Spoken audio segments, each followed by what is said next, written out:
Alors, chers amis, aujourd'hui, je vous fais une vidéo très importante qui est tirée des sermons de Saint Vincent Ferrier.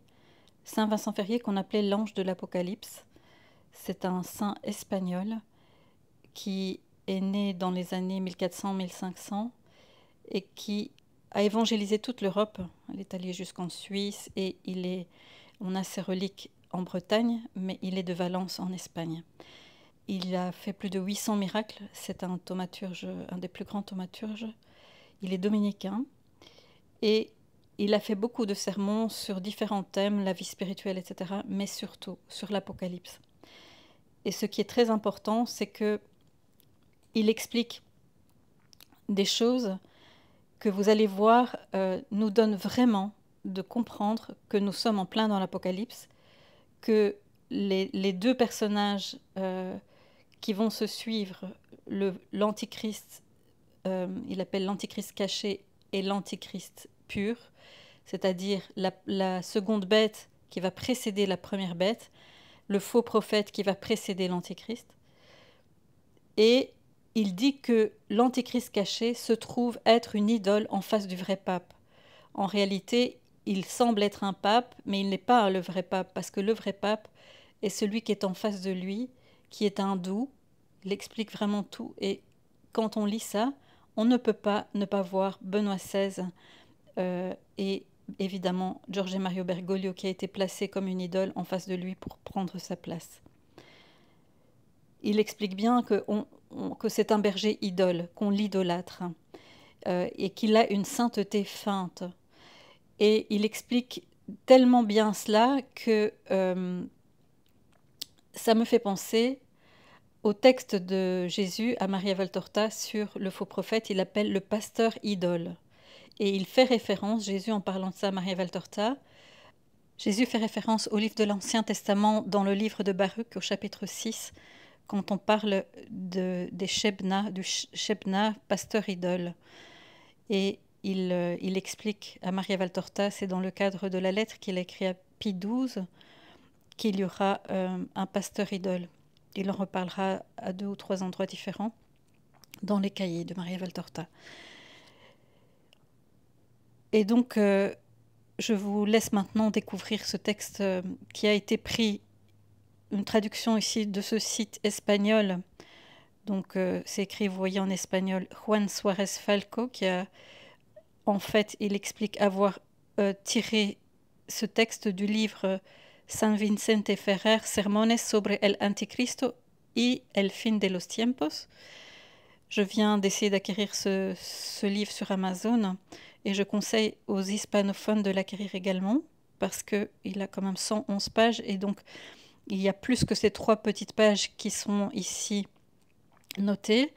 Donc moi je ne fais que traduire le texte ici. Alors il explique, ce monsieur, qu'il a mis en rouge ses propres remarques. Donc les mêmes remarques seront traduites dans mon texte français. C'est traduit en français par Juan Suárez Falco et cette personne fait une note introductive. Chers lecteurs, vous pourrez ci-dessous, en texte littéral avec quelques brefs commentaires de ma part, que j'ai souligné en rouge. Donc quand il met un commentaire, il le met en rouge. Quelques prophéties du grand saint valencien, Saint Vincent Ferrer, l'un des plus grands thaumaturges de l'histoire de l'Église. Ces prophéties sont si claires qu'elles laissent peu de place à l'imagination.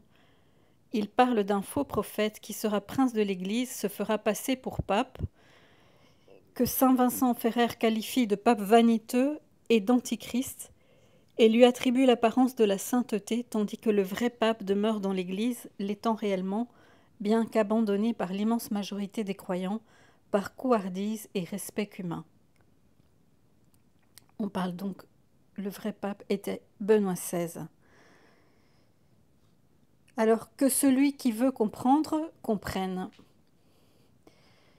Alors sans plus attendre, voici les textes donc de prophétie de saint Vincent Ferrier.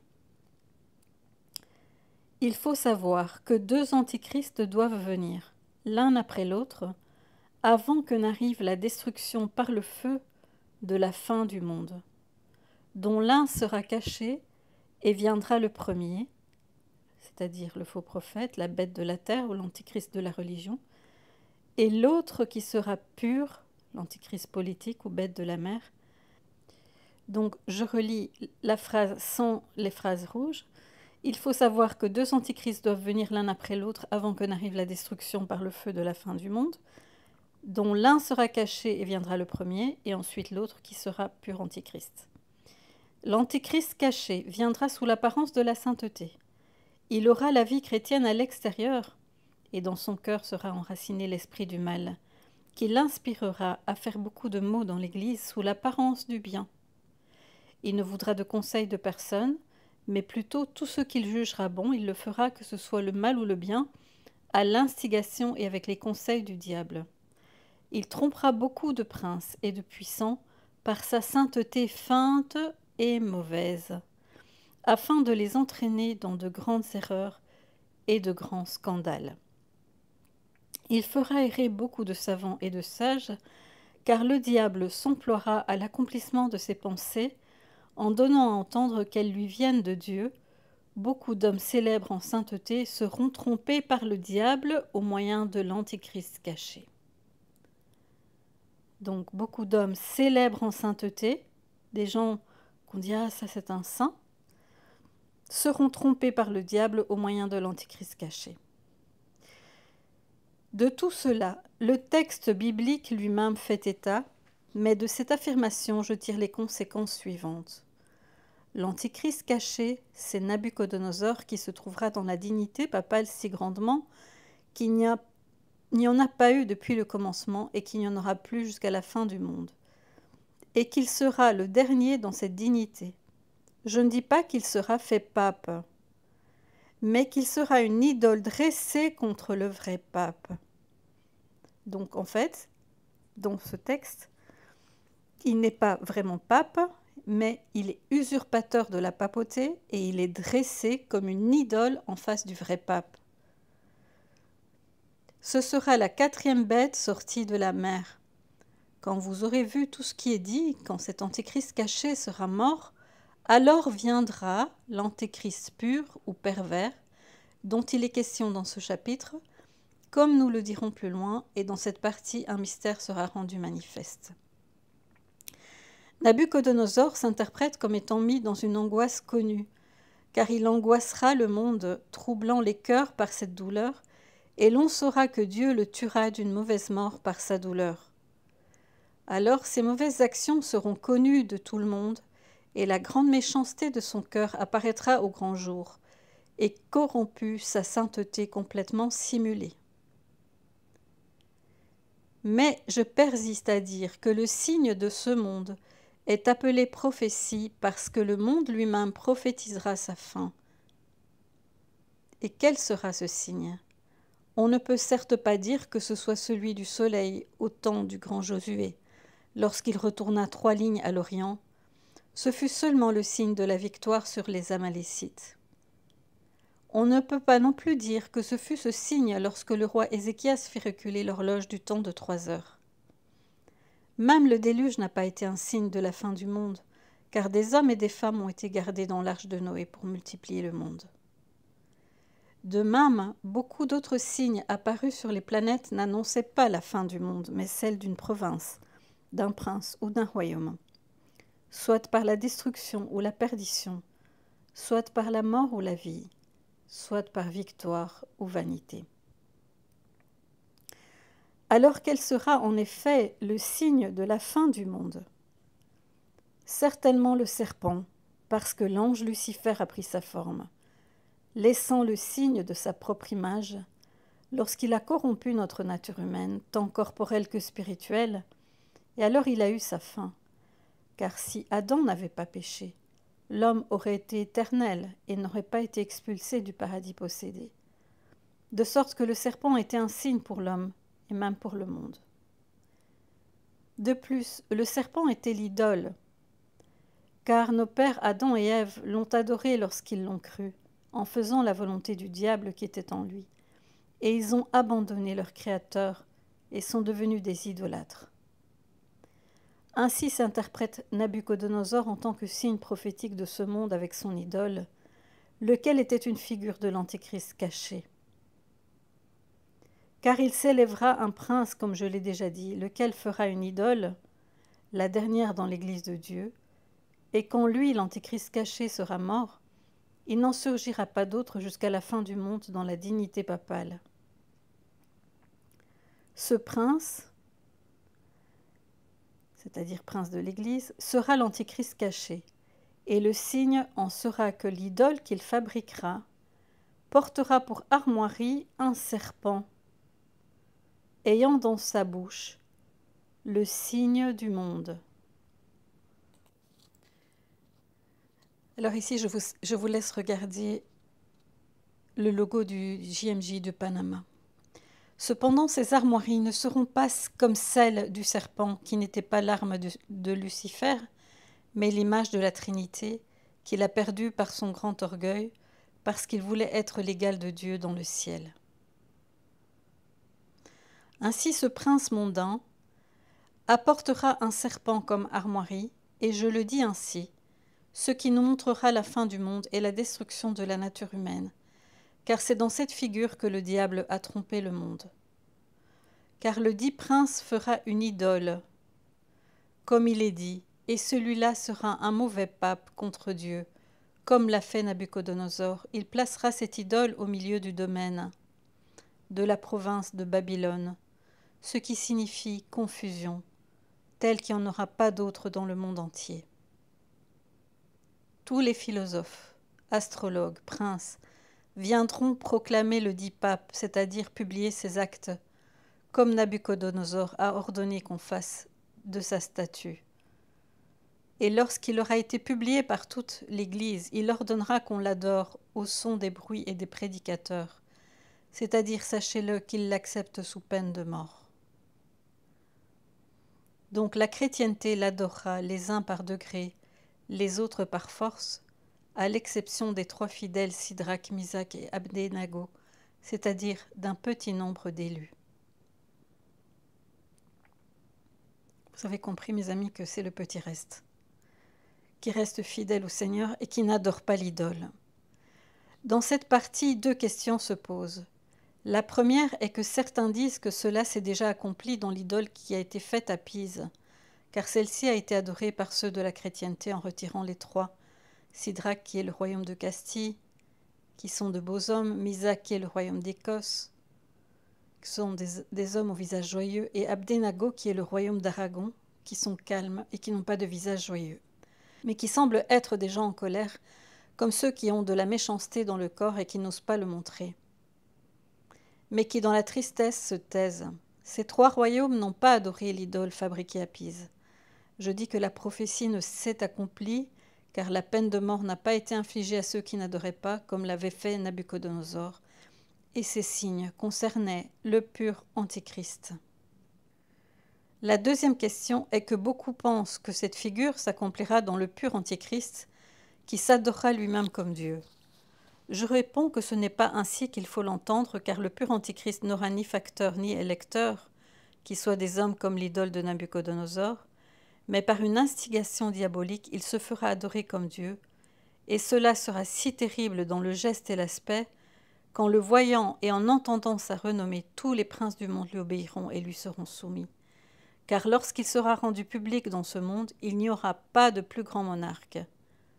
Et Dieu permettra pour les péchés du peuple qu'il ait le pouvoir sur tous les rois du monde existant alors. Mais il ne faut pas entendre par là le pur Antichrist, car de même que l'idole de Nabuchodonosor fut fabriquée par un autre et eut des électeurs, de même cette dernière idole, avant l'Antichrist, aura un fabricant qui sera le prince susmentionné, et ses électeurs viendront dans le domaine de Babylone, qui est celui de la confusion. Car Dieu excitera le prince et le serpent, et le monde sera confondu et couvert de honte pendant quelques années, plus encore que ce que l'autre a fait aux pisans, qui marchaient dans la confusion de ceux qui l'avaient élevé. Car Dieu excitera le prince et le serpent, et le monde sera confondu et couvert de honte pendant quelques années, plus encore que ce que l'autre a fait aux pisans qui marchaient dans la confusion de ceux qui l'avaient élevé. Cette idole aura 60 coudées de hauteur, c'est-à-dire autant que la précédente. Des évêques qui l'élèveront à la papauté par force ou par degré, et même d'autres ignorants qui seront reçus par la prétendue sainteté du dit antichrist caché. Même la dite idole aura 7 coudées de large, ce qui signifie que 7 puissants princes lui obéiront, étant seigneurs de toute l'Église. Ceux-ci seront à sa place contre le vrai pape. Et s'il n'en était pas ainsi, la peine de mort ne serait pas prononcée contre ceux qui ne lui obéiraient pas. Car là où il y a le vrai pape, la foi et le christianisme, tout est un, donc la peine n'est pas nécessaire. Cependant, contre cette idole maléfique, il y aura un autre vrai Saint-Père en qui les chrétiens croiront. Pour tromper et détourner tous les chrétiens de ce vrai pape, ils feront 3 tromperies. Des tromperies qui entraîneront toute la peine de mort lorsqu'ils ne voudront pas obéir au mal contraire. La première tromperie sera à l'intérieur du cœur. La deuxième tromperie sera dans le corps et l'autre à la vie et aux choses temporelles. Tous les cœurs se détourneront du vrai pape. Ce sera par peur. Deuxièmement, les corps par crainte et grande terreur. Et troisièmement, pour les biens temporels, mais ils n'en jouiront pas beaucoup. Ce seront des ecclésiastiques qui seront ensuite dépouillés de leurs bénéfices, comme je le dirai plus loin, car à la fin, il restera très peu de chrétiens qui n'adoreront pas la dite idole, en raison des nombreuses persécutions et des tourments qui seront infligés par les 6 princes, dont l'un sera Nabuchodonosor placé sur la chaise, et les autres exécuteront d'abord dans l'Église contre les évêques, et ensuite contre les religieux, et contre les prêtres, et à la fin contre les laïcs, que sont Sidrac, Misac et Abednego, qui n'adoreront pas l'idole. Donc vous avez compris que d'abord, on s'en prendra aux évêques, aux cardinaux, puis aux religieux et aux prêtres qui n'adoreront pas le faux prophète, et à la fin, les laïcs qui n'adoreront pas le faux prophète aussi seront persécutés. Il y aura des persécutions, des tourments. Ceux-ci seront compris par 3 catégories de personnes selon l'interprétation ci-dessus, parce que Sidrac est interprété beau, et ceux-ci seront les vrais religieux éclairés par Dieu pour connaître la vérité certaine de l'Église, parce qu'ils mourront pour le bon pape, ou partiront dans les déserts pour l'amour de lui, et où ils seront pendant 3 ans, et même un peu plus longtemps, mais ils n'achèveront pas la 4e année. Donc, 1 temps, plus 1 temps, plus 1 temps, plus la moitié d'un temps, c'est les 3 ans et demi où dure la persécution de l'Antichrist. Ici, saint Vincent Ferrier semble faire référence aux 3 ans et demi. Misac s'interprète comme « rit avec joie », et ce seront tous ceux qui permettront à notre Seigneur, avec joie et plaisir, de ne pas combattre avec l'idole pour la défense de l'Église, qui choisiront d'abord le martyre avec joie plutôt que la vie corporelle avec tristesse. Abednego est interprété comme serviteur silencieux. Ce seront ceux qui ignorent le bien et le mal, comme les femmes et d'autres personnes innocentes, qui doivent être ignorantes et ne pas connaître cette erreur. C'est pourquoi le vrai pape les dispensera ensuite, et leur ignorance les excusera et les dispensera, car s'ils comprenaient la mauvaise tromperie, ils choisiraient plutôt la mort que de tomber dans l'erreur. Tels seront les serviteurs silencieux, comme les religieux susdits. Certains s'enfuiront dans les déserts les plus reculés, là où Nabuchodonosor, l'idole maléfique, n'ira pas. Les prêtres susdits avec les ordres religieux seront dans le désert sous un habit déguisé, célébrant toujours, bien qu'ils ne portent ni couronne, ni habit sacerdotal, ni démontrent qu'ils sont lettrés, ni qu'ils ont un oratoire, ni même des autels. Dès le matin, ceux qui le pourront célébreront, parce que le vrai pape les dispensera pour qu'ils puissent célébrer dans les déserts selon ce qui est mentionné dans la prophétie qui parle de dispense. Et lorsqu'ils auront célébré la messe, ils cacheront le calice et les vêtements et tout ce qui concerne la célébration de la messe. Ils seront à ce point dans le désert qu'à peine quelques-uns connaîtront alors leurs conditions sacerdotales, et ceux-là seront les serviteurs silencieux. Dans ces années-là, beaucoup souffriront les offices divins parmi les schismatiques. Alors ils seront aussi des serviteurs silencieux, même s'ils seront délivrés des feux de l'enfer par l'ange qui leur a été choisi d'avance, comme les 3 hommes Sidrac et Abednego. Lorsque les chrétiens verront cela, ils pourront dire avec certitude « Voyez l'état de la dignité ecclésiastique conduite à la ruine et à la destruction. » Cependant, Dieu n'abandonnera pas encore l'Église, car le navire de Saint-Pierre peut être mis en péril, mais il ne peut pas être coulé. En effet, le pape vaniteux sera intronisé ou mis en chaire avec le dit plus grand prince, de sorte qu'il ne restera plus aucun véritable ecclésiastique qui ne soit dépouillé de son bénéfice. Dieu le permettra afin que soient purifiés de leur méchanceté les fils de Lévi, qui de leur propre gré et leur propre volonté n'auront jamais voulu réparer leurs crimes. Et pour mieux montrer ce qu'il dit, je veux ouvrir ou déclarer 2 prophéties qui ont été écrites par Ézéchiel dans le 8e chapitre, où il déclare comment Dieu montre que l'idole faite à la fin du monde, c'est-à-dire le pasteur idole dont Jésus parle à Maria Valtorta, ici je fais une petite pause, un petit encart. Donc l'idole faite à la fin du monde, c'est le pasteur idole, c'est le faux prophète, c'est Bergoglio, qui a dit qu'il venait de la fin du monde dans son premier discours sur le balcon du Vatican. Dieu montre que l'idole faite à la fin du monde contre son vrai vicaire par les idolâtres, comme par les hommes qui ont été habitués aux richesses et aux dignités, à placer des papes à leur volonté comme à la fin, ces mêmes feront un autre si grand qu'il n'a pas été avant et après ne sera pas. Et tout ce mal se répandra à partir de l'Aquilon, c'est-à-dire de l'Allemagne. Il est évident qu'il en est ainsi, que la conspiration de la mafia de Saint-Gall a débuté en Allemagne. Comme le montre Jérémie, premier chapitre par ces mots, Ab aquilone pendentur omne malum. C'est pourquoi la raison et la colère de Dieu s'abattront sur l'Église, et les prières des saints le provoqueront plus à la colère qu'à la miséricorde, comme le montre le chapitre suivant par ces mots. Quand ils m'appelleront d'une voix très forte, je ne les entendrai pas. De telle sorte qu'aussi nombreux qu'aient été les saints dans le monde, ils ne pourront défaire une seule goutte de la colère de Dieu jusqu'à ce que le sanctuaire soit purifié, comme le montre le chapitre suivant d'Ézéchiel par ces mots. Voici la sentence. J'ai crié à mes oreilles d'une voix forte en disant « Les visiteurs sont venus de la ville, chacun avait une coupe de mort à la main. Tous les 6 hommes venaient du chemin de la porte d'Arobe qui regarde vers l'Aquilon. » Il veut dire du côté allemand, car ils apporteront tous la coupe de la mort dans leurs mains. Ézéchiel dit encore qu'au milieu de ces 6 hommes vint un homme vêtu de lin blanc, portant à la ceinture un sac de scribe. Il dit que Dieu avait ordonné à cet homme, c'était Benoît XVI, de parcourir la ville en mettant le signe du tau au milieu du front de ceux qui pleuraient, mais qu'il ne marque pas à ceux qui riaient et dansaient. Le Seigneur envoya 6 hommes à travers la ville, et il leur ordonna de tuer tous ceux qu'ils trouveraient sans le signe du tau.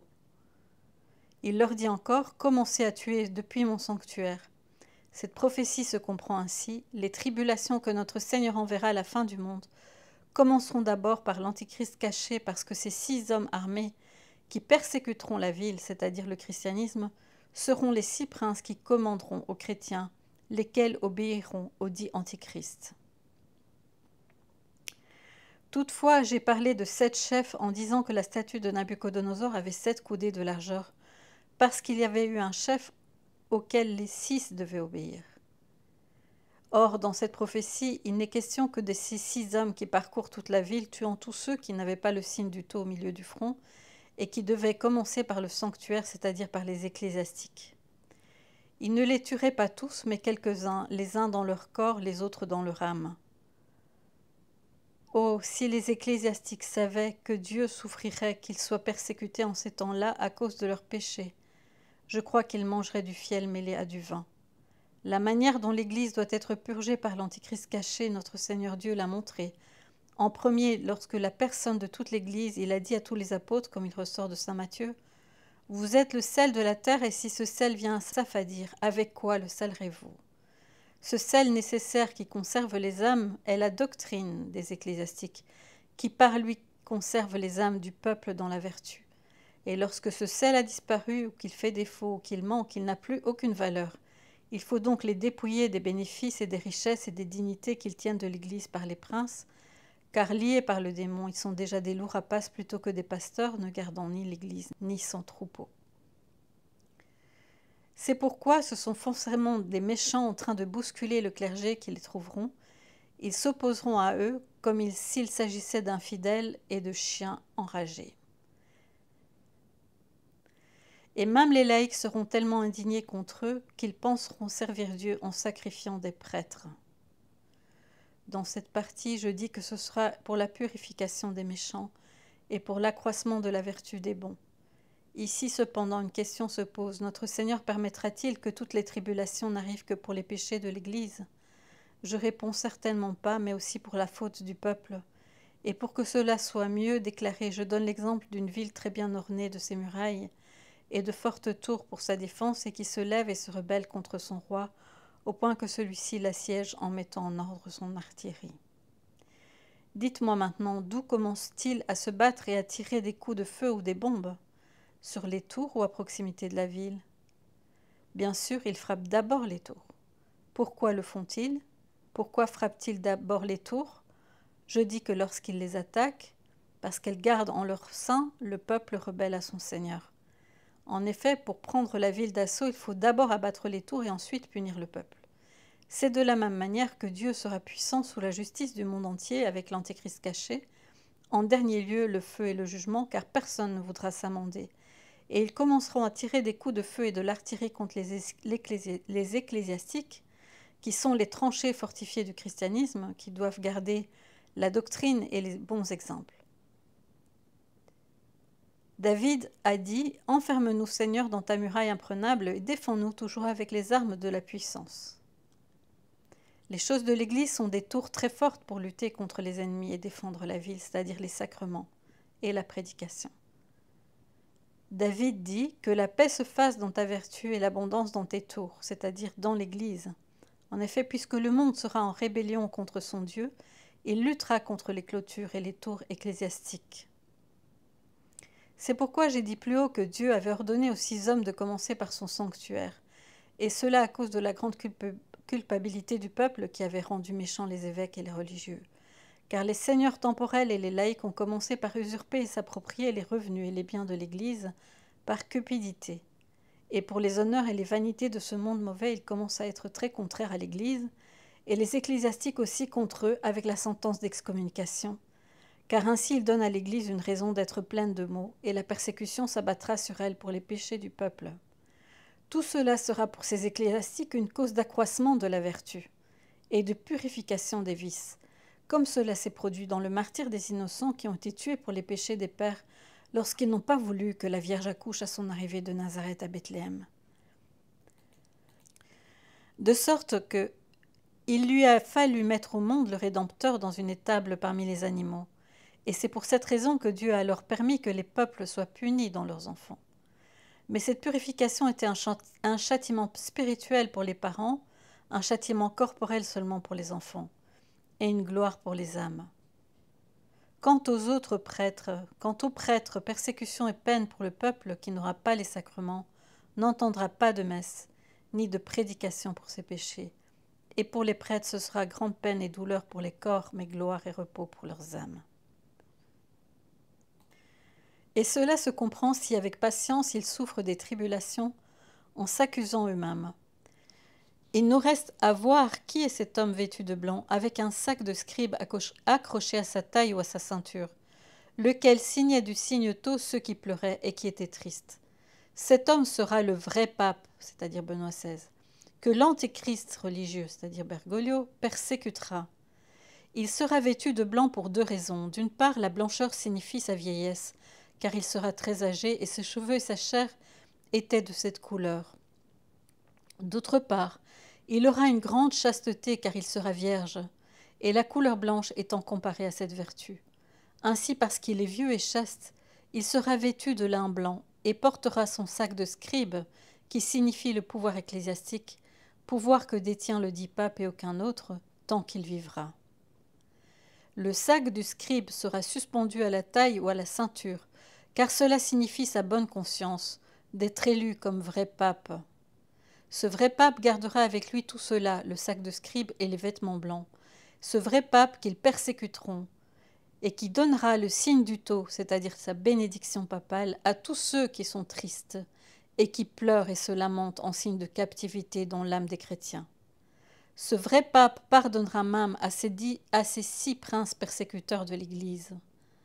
Car ce pape sera un homme très bon, qui pardonnera avec douceur et miséricorde. Comment ne pas reconnaître Benoît XVI? Ceux qui ne veulent pas voir sont aveugles ou aveuglés. Alors lorsque vous verrez les tribulations susmentionnées, vous pourrez dire « Voyez l'état de la vie spirituelle menée à la ruine et à la destruction. Cependant ce très saint homme ou pape blanc verra la mort de l'antichrist caché, Bergoglio, car lorsque la persécution sera terminée, il invoquera Dieu en s'affligeant grandement de tant de mal et de méchanceté commis dans l'Église, car ils seront alors tellement châtiés, faibles et comme morts, qu'ils auront à peine l'esprit de vie.